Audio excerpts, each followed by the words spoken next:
শুরুতেই বার্তার শিরোনাম। ঢাকায় নুরুল হক নূরের ওপর হামলার প্রতিবাদে ব্রাহ্মণবাড়িয়ায় বিক্ষোভ মিছিল ও প্রতিবাদ সমাবেশ। ব্রাহ্মণবাড়িয়া বার্তা, সংবাদ প্রচারে অঙ্গীকারবদ্ধ।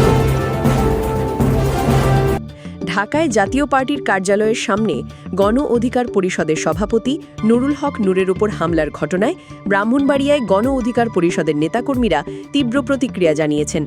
শুক্রবার রাতে ব্রাহ্মণবাড়িয়া পৌর মুক্ত মঞ্চ থেকে একটি বিক্ষোভ মিছিল বের করে শহরের প্রধান প্রধান সড়ক প্রদক্ষিণ করে ব্রাহ্মণবাড়িয়া প্রেস ক্লাবের সামনে একটি সংক্ষিপ্ত প্রতিবাদ সমাবেশে করে এ সময় বক্তব্য রাখেন ব্রাহ্মণবাড়িয়া গণ অধিকার পরিষদের সভাপতি আশরাফুল হাসান তপু, সিনিয়র সহসভাপতি হাসানুর রহমান ওবায়দুল্লাহ, সহসভাপতি লিটন হোসেন, সিনিয়র যুগ্ম সাধারণ সম্পাদক হিজবুল্লাহ হেলালি, যুগ্ম সাধারণ সম্পাদক ফখরুদ্দিন মোল্লা, সহসাংগঠনিক সম্পাদক শামীম আহমেদ জয় ও শাহ আলম প্রমুখ। সমাবেশে বক্তারা নুরুল হক নূরের ওপর হামলার প্রতিবাদ জানান।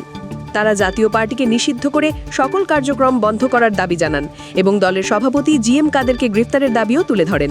এই নূরের উপর হামলা আমরা মনে করি হামলা হয়েছে, এর সঠিক বিচার এবং বিশ্লেষণ যদি না হয় আজকে থেকে 10 বছর পরে এই নূর রাশেদ এবং আসিফ এবং নাহিদদেরকে ফাঁসির কাস্টে ঝুলতে হবে।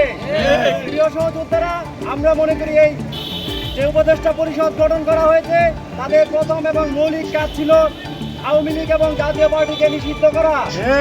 এই উপদেষ্টা পরিষদ তাদের ব্যর্থতার প্রমাণ অলরেডি দিয়েছে এবং আমরা মনে করি 1400 রক্তের বিনিময়ে যে প্রধান উপদেষ্টাকে আমরা বসেছি কোনো রাজনৈতিক দলকে প্রতিষ্ঠিত করার জন্য নয়। সহযোদ্ধারা, আমরা দেড়তহীন ভাষায় বলে দিতে চাই, এই জাতীয় পার্টির স্টেক হোল্ডার জনাব জিএম কাদের সহ আজকের এই হামলার সাথে যারা জড়িত তাদেরকে অতি শীঘ্রই আইনের আওতায় আনতে হবে, নয়তো গণ অধিকার পরিষদ চুপ করে বসে থাকবে না।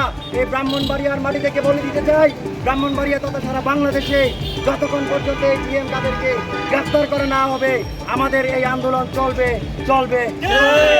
নিউজ ডেস্ক, ব্রাহ্মণবাড়িয়া বার্তা। ব্রাহ্মণবাড়িয়া বার্তা, সংবাদ প্রচারে অঙ্গীকারবদ্ধ।